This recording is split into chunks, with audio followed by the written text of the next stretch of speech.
Bonjour à tous, on se retrouve aujourd'hui dans une nouvelle vidéo où on va aborder la fameuse réforme du congé parental qui arrive en août 2025. Alors, à quoi on va être soumis, à quelle sauce on va être mangé d'ici quelques mois.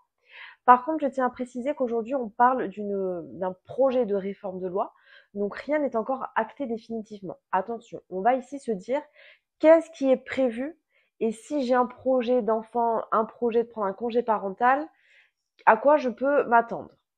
Donc dans cette vidéo, qu'est-ce qu'on va faire? Premièrement, on va se poser sur qu'est-ce qui existe aujourd'hui, donc l'existant, et qu'est-ce qui est prévu pour faire un comparatif de quels sont les grands changements sur cette réforme du congé parental.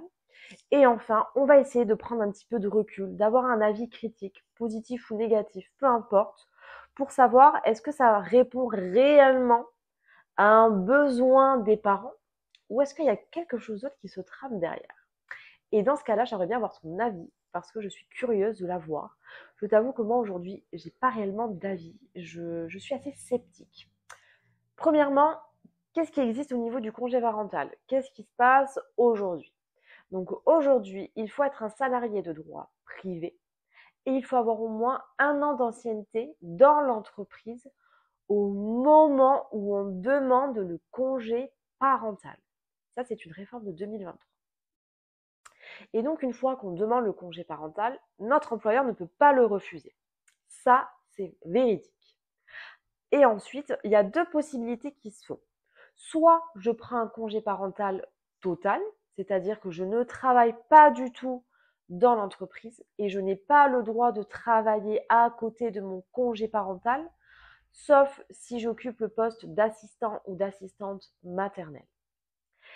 Ou alors, je peux prendre un congé parental à temps partiel, avec un minimum de 16 heures travaillées par semaine en entreprise. Et c'est là où l'avis de votre employeur peut être demandé. Parce que quand vous allez faire une demande de congé parental à temps partiel, il va falloir que vous vous mettiez d'accord avec votre employeur sur les jours travaillés et vos horaires. Donc ça, c'est un point précis à aborder, enfin à rappeler ici dans cette vidéo. Donc il y a 2 cas, soit temps total, soit temps partiel. Et en fonction de votre situation, vous allez recevoir de la part de la CAF une allocation forfaitaire mensuelle qui est calculée en fonction voilà, de votre situation personnelle et professionnelle. Ce qu'il faut savoir aussi, c'est qu'aujourd'hui, il n'y a qu'un seul parent qui peut prendre le congé parental. Donc c'est soit le papa, soit le maman, mais les deux ne peuvent pas le prendre en même temps. Une autre chose à savoir, c'est que, pardon, ce congé parental, il faut le demander et il faut le renouveler 1 mois avant auprès de votre employeur. C'est-à-dire que 1 mois avant de faire votre demande de congé parental ou de le renouveler, il faut que 1 mois avant, tu aies envoyé un courrier à ton employeur en recommandé avec accusé de réception pour être sûr qu'il a reçu ta demande de congé parental. Soit. Et ensuite, tu as le droit de prendre ce congé parental sur 1 an, renouvelable 2 fois, jusqu'aux 3 ans de l'enfant. Et donc, qu'est-ce qui se passe demain, donc bon, plutôt en août 2025, par rapport à la réforme du congé parental? Déjà, premièrement, le congé parental ne s'appellera plus congé parental. Ça s'appellera congé de naissance. Et d'où vient ce congé de naissance? Il part de plusieurs constats.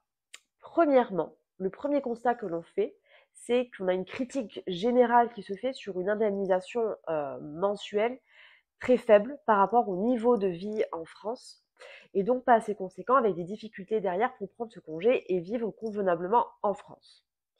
Deuxièmement, il y a le fait que le congé parental, du fait de sa trop longue période, donc ça peut aller de 1 an à 3 ans pour certaines situations, éloigner beaucoup trop longtemps les femmes du monde du travail, ce qui a impacté négativement et fortement le développement de leur carrière professionnelle. Donc il y a vraiment ce souhait que les femmes reviennent plus rapidement au travail pour ressentir moins d'impact dans leur carrière professionnelle. Et troisièmement, on s'est rendu compte qu'il y avait peu d'hommes finalement qui avaient pris un congé parental, je crois que dans les données que j'ai lues dans les études, on est aux alentours de 0,8% à 1,2% d'hommes ayant pris un congé parental, qui voilà, représente véritablement assez peu de personnes. Et donc, l'idée, c'est de rééquilibrer tout ça. C'est de se dire, OK, on va mieux indemniser le congé parental. Et d'un côté, je veux aller dans le sens d'une égalité homme-femme. Donc, qu'est-ce qui va se passer à partir de ce constat? Alors, le gouvernement, donc en soi Aurore Bergé, qui est la ministre en charge de ce projet, souhaite une indemnisation beaucoup plus forte. Donc, pour cela, on va être sur une indemnisation sur 50% du salaire avec un plafond à 1 900 euros. Un plafond, c'est-à-dire que si on dépasse, si le 50% de nos salaires est de 2 000 euros, eh bien, tu gagneras 1 900 euros quoi qu'il en coûte, puisque c'est le plafond maximal mensuel. La deuxième chose à savoir, c'est qu'il sera plus court. Effectivement, chaque parent aura le droit de prendre 3 mois de ce congé de naissance. Donc c'est soit les deux parents prennent le congé en même temps, ou alors les parents peuvent prendre 3 mois chacun l'un après l'autre. Alors ici, je voulais essayer de prendre du recul sur cette réforme. Est-ce qu'aujourd'hui, cette réforme, elle va répondre à un véritable besoin des parents et répondre à toutes les problématiques des parents? Alors, je dirais plusieurs choses. Première chose, c'est que je trouve que cette solution, effectivement, peut aider les femmes à avoir un impact moins négatif sur leur carrière. Par contre, là où je trouve qu'il y a vraiment un questionnement, et c'est là où en fait je n'arrive vraiment pas à avoir d'avis tranché si c'est bien ou pas, parce que je suis pas sûre que ça résolve tous les problèmes. Parce qu'en fait, quand on discute et quand on est parent, un des problèmes, c'est trouver un mode de garde, de confiance et dans les temps. Parce que je suis désolée, mais c'est très difficile de trouver une personne ou une crèche en qui on a totalement confiance sur un peu de laps de temps. Parce que si le fait de, est-ce que finalement ce congé naissance, il va toujours être pris autant par la mère que par le père? Ça, c'est une autre question et c'est à voir aussi dans la réalité. Et je pense aussi que ça ne va pas travailler les problèmes de fond qu'il y a aujourd'hui en entreprise.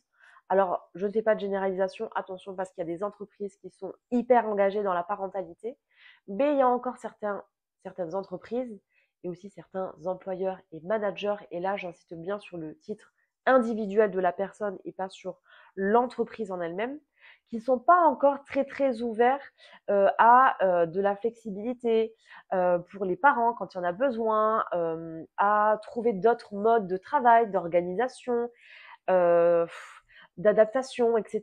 Donc c'est vrai que en fait, si on ne change pas d'autres choses autour de ce congé de naissance, donc trouver des modes de garde, à travailler vraiment sur la sensibilisation et l'information des employeurs sur ce qu'importe un bébé dans la vie d'un parent et donc du coup d'un collaborateur et d'une collaboratrice, comment on peut accompagner ces collaborateurs parents en entreprise pour avoir des solutions viables.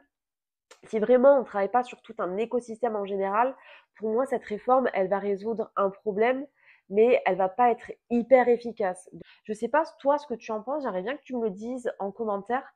Ça me permettrait peut-être de nourrir ma réflexion et d'avoir aussi des situations que je n'ai peut-être pas en tête, qui peuvent aussi peut-être toi te dire oui c'est super, je n'attends que ça, ou au contraire te dire non c'est pourri, moi c'est pas ça qu'il me faut, c'est autre chose.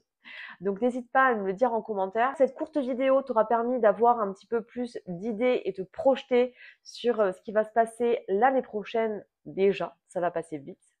Je te dis dans tous les cas à bientôt pour une prochaine vidéo.